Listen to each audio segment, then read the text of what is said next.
Welcome to the Netherlands. Hapon po, magandang malamig na hapon.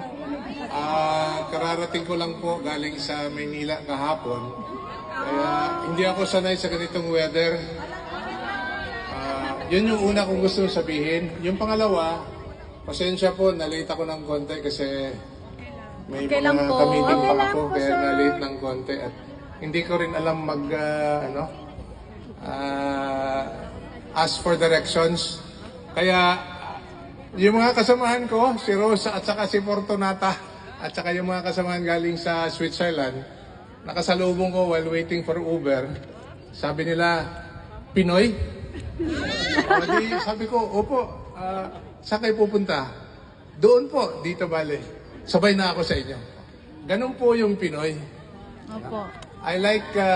What I like about Pinoy is that you're anywhere and everywhere. Yes. And as you are anywhere and everywhere, you're always proud to be Pinoy. Yes. And I would like to say that because we're always proud to be Pinoy. Yes. This morning, and this is I hope you don't mind, the sad part of what I'm going to say. This morning, I came across with several videos, and then there was this press con of PRRD patungkol doon sa Pinoy na namatay ata o ginahasa sa Middle East, hindi ko na sasabihin yung bansa. And he was really so sad and angry about what happened. And he felt responsible na mayroong mga ganong klaseng pangyayari sa isang Pinoy labas ng bansa. But the government always sees to it to extend any possible assistance to bring that Pinoy or Pinay back home. Yes. Okay? Habang tinitingnan ko, I really felt sad, really sad. Kasi merong isang Pinoy, matanda na, no? At dinampot at nilipat sa ibang bansa. And that's the irony of it all. When I was told I'm going to say something before you today, hindi ko naisip yung sinabi ko ngayon kasi nakita ko lang kayo ng umaga. Pero I'd like to say something about the man whom I've known since 1973. Matagal-tagal na rin po. High school pa ako. At kagyat lang, disclaimer, wala akong ikukwento patungkol sa kanyang kaso because we're not supposed to say anything about it. So I will make kwento about PRRD. Rudy, or Digong, or Mayor, or PRRD. Sa totoo lang, ayaw niya, he doesn't want to be called president. Kahit na naging presidente siya. At sinasabi niya, binubulungan niya sa kabila, huwag niyo na akong tawaging presidente. But there has to be a title that he has to be called. So sabi niya, mayor na lang. Kaya every time he is introduced, may mga protocol dyan.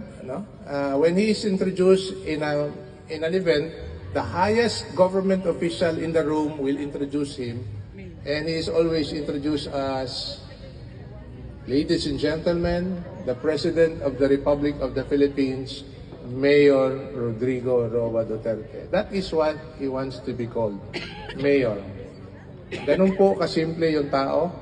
Ganun din po kasimple yung unang-una kong nakita back in 1973. I'd like to share this a little bit on how I came to know him because when he first passed the bar in 1973, si Nanay Suling, yung mother niya, came to the law office of my father. Yung papa ko, abogado din. Ako, abogado din. Abogado ni Mayor ngayon. Pero Nanay Suling came to see my father and asked if Mayor Rudy or Attorney Rudy then can work in the law firm of my father. So that's how I came to know him the first time. And he credited my father to be his mentor. Marami siyang kinakwento, hindi ko na sasabihin dito. Hangang-hanga siya sa papa ko. And I think that's life. It comes in full circle. That years after, when he became mayor, congressman, mayor again for a long time, and then eventually became president, baliktad yung mundo. Ako naman ang hangang-hanga sa kanyang ginawa. Hindi lang po sa siyudad ng Davao, kung hindi po sa buong bansa, at lalong-lalo na, more than 90% of our Filipinos working abroad, lalong-lalo na sa mga Pinoy na nagtatrabaho sa labas ng bansa. Palagi niyang sinasabi in small talks that we have together, ang iniisip niya, kayo, yung mga nagtatrabaho sa labas.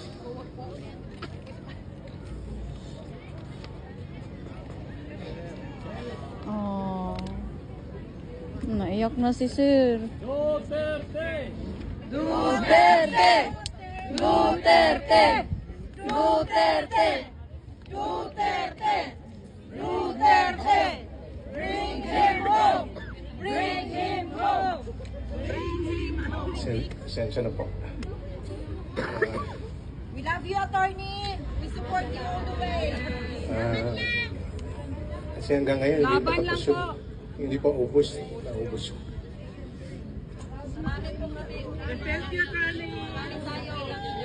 Lalaban kami. I can Lalaban only tayo, say Sir. that he does not deserve the treatment that he's getting now Yes. from this government. Yes. There has been a lot of characterization of the man. Marami silang masasabi sa tao at lalong-lalo na sa mga kritiko, ang makikita lang nila yung isang bagay na hindi, yung isang bagay, patungkol dito ngayon, ano? Hindi ko na i-elaborate. Pero yung isang bagay na hindi pa nila makikita yung kumpletong kwento. Pero yung karamihan dyan, 90 to 90% of what this man is all about and what he did for the country, yan po ang hindi nakikita ng pagkaliit-liit na segment ng bansa. Kayo po, karamihan dito sa ngayon, at lalong-lalo na sa Pilipinas, mas nakikita nila yung kabuuan ng pagkatao ni Mayor Rudy. Kaya grabe, dagsaan ang ating paniniwala, dagsaan yung pagmamahal sa tao, at pati ako na nakilala ko siya for many years, hindi ako makapaniwala na noong March 28, we had the biggest global birthday celebration of one man. Thanks to you here and everyone else here. Akala ko nga mga 60 locations all across the world. Nabunyag na rin ng gobyerno, 240 locations across the world pala. Wow. Pero ang problema, ang binigay nila na numero, 60,000 lang. Yun lang ang Bias. sinabi. Pero sa Davao pa lang, which is the epicenter of the global birthday celebration of Tatay Digong, mahigit 300,000 na ang dumalo. Yes, 350. At hindi rin sila nagpapahuli, kagaya nung nakita ko sa video nung nakaraan na nag-birthday si Tatay Digong, nagle-lechon kay rito. Doon din, nagle-lechon na libre sa Davao. Pero hindi nga lang talaga kukulangin yung ilang lechon na nagpalibre dahil sa dami ng tao. So, sa ngayon, nagpapasalamat ako on behalf of the family and on behalf of our family especially sa tuloy at patuloy na inyong suporta at pagmamahal po sa bayan for that matter and for Tatay Digong. Yes. Let us to continue to pray for him, for his continued good health, his wisdom, his perseverance, na he would be able to overcome what he has been going through right now. At sinasabi niya palagi ito. If you notice, last year sa harap ng Senado, sa harap ng Kongreso, I was with him, beside him, at sinasabi niya, haharapin ko ito.